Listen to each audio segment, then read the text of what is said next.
নমস্কার সবাইকে বন্ধুরা, আজকে 14ই জুন 2025 ইংরেজি ত্রিপুরা দর্পণ পত্রিকায় উঠে আসা একটি বিশেষ গুরুত্বপূর্ণ হেডলাইনের বিস্তারিত আলোচনা কি দেওয়া হয়েছে সেটা এখন আমরা দেখব।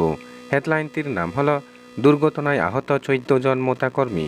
এখানে বলা হচ্ছে অবৈধ অনুপ্রবেশকারীদের বিরুদ্ধে সিপাহীজলা জেলা শাসক অফিসে ডেপুটেশন দিয়ে বাড়ি ফেরার পথে যান দুর্ঘটনায় আহত হয় 14 জন ত্রিপুরা মোতা দলের ত্রিপুরা ওমেন ফেডারেশনের কর্মীরা। ঘটনাটি ঘটে টাকারজোলা থানার অন্তর্গত গোলাগাতি ভগবান ঠাকুরপাড়া এলাকায়।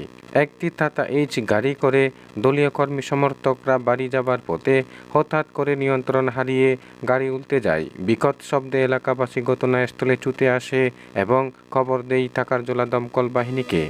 খবর পেয়ে টাকারজোলা দমকল বাহিনী ঘটনাস্থলে ছুটে আসে এবং আহতদের নিয়ে যায় দয়ারামপাড়া প্রাথমিক স্বাস্থ্য কেন্দ্রে। সর্বমোট 14 জন ত্রিপুরা ওমেন ফেডারেশনের কর্মী আহত হয়।